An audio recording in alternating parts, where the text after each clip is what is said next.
GS Singh institute of pharmacy, Parasrai, Dhondhi, Laharpur road, Sitapur. सत्र 2023-24 के लिए प्रवेश प्रारंभ। D pharm, B pharm, PG diploma in journalism and mass communication, PG diploma in computer application. सत्ताधारी दल द्वारा जब जब जनता की आवाज को दबाया गया, तब तब उसे मुंह की खानी पड़ी।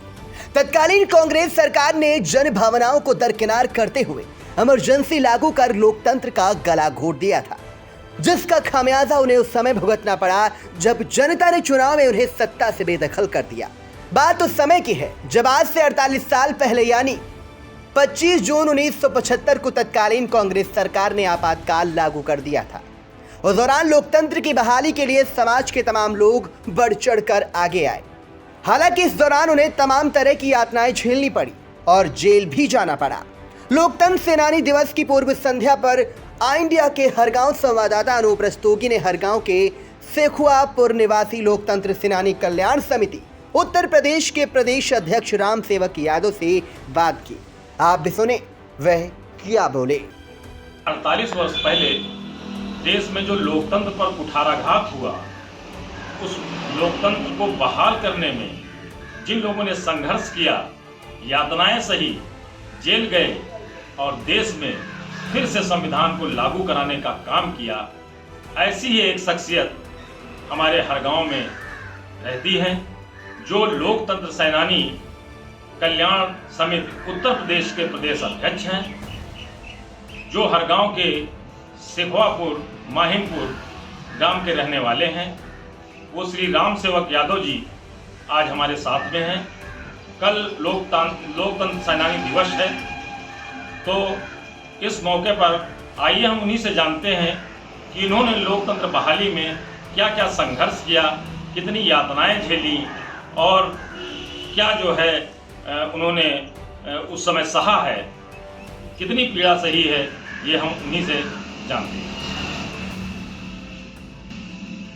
आज के 48 वर्ष पूर्व देश में संविधान की भावनाओं, संसदीय प्रक्रियाओं को ताक के रखकर आज आपातकाल की घोषणा की गई।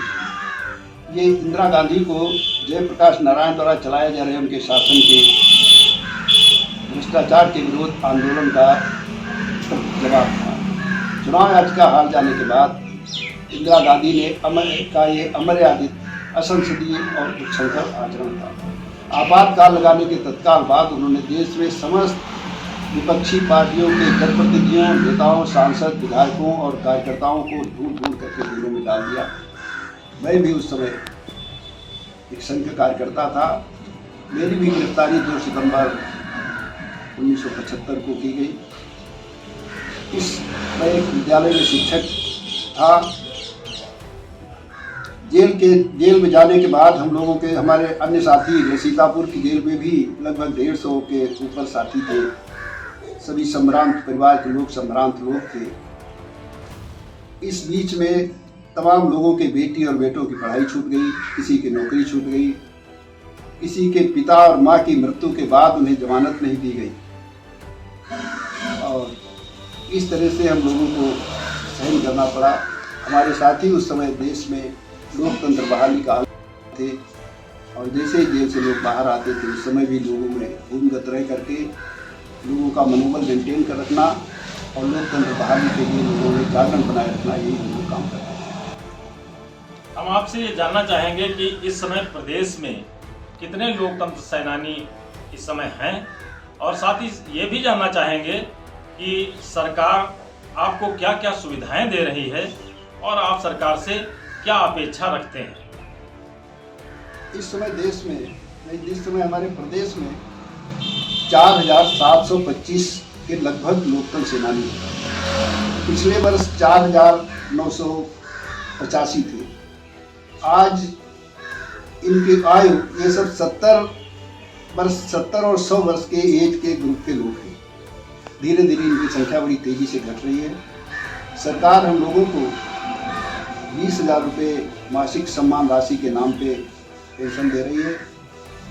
परिवहन निगम की बसों में एक सहयोगी के साथ निःशुल्क यात्रा सुविधा और सभी सरकारी चिकित्सालयों में हम लोगों के निःशुल्क यात्रा सुविधा का भी सरकार का आदेश, एक सर्कुलर है, एक्ट है, लेकिन वो सुविधा तो कागज पे है, वो सुविधा हम लोगों को मिल नहीं रही।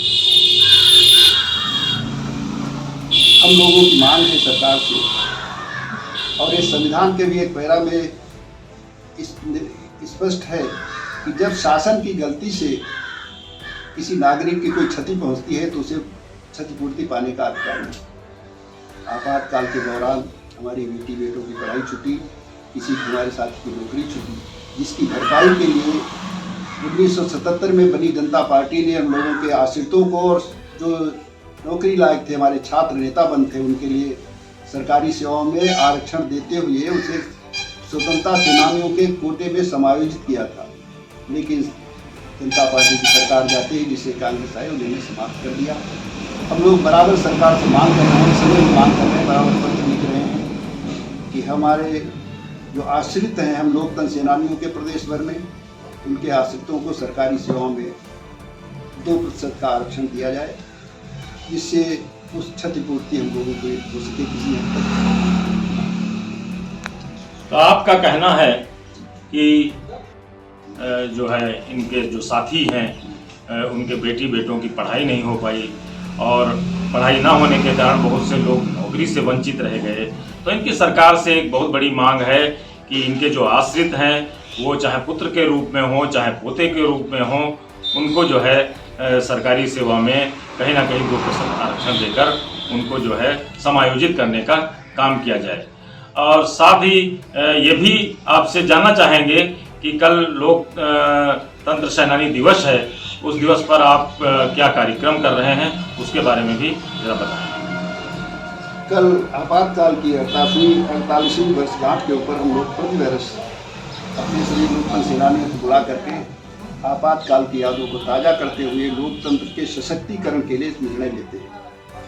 कल हमारे जनपद के महमूदाबाद में हमारा जिले का कार्यक्रम है, जिसमें इस समय जनपद में बचे हुए लोकतंत्र सेनानी जो हैं उनसे वरिष्ठतम उम्र के हिसाब से त्याग की दृष्टि से डॉक्टर रामनारायण वर्मा जी हैं। हम लोग कल उनका सम्मान समारोह करेंगे। ये हमारा कल का कार्यक्रम है और इसी कार्यक्रम में हम लोग लोकतंत्र सशक्तिकरण के लिए विचार करते हैं। लोकतंत्र सशक्त रहे, मजबूत रहे, इस पर विचार करेंगे। तो आपने सुना लोकतंत्र सेनानी कल्याण समिति के प्रदेश अध्यक्ष राम सेवक यादव जी को, जो आज भी संघर्ष कर रहे हैं कि देश में लोकतंत्र की स्थिति बेहतर रहे और साथ ही देश में अमन चैन कायम रहे। इसी के साथ जो है आप लोग देख रहे हैं आई इंडिया और साथ में अनूप प्रस्तुत। GS Singh institute of pharmacy, Parasrai, Dhondhi, Laharpur road, Sitapur. सत्र 2023-24 के लिए प्रवेश प्रारंभ। D pharm, B pharm, PG diploma in journalism and mass communication, PG diploma in computer application.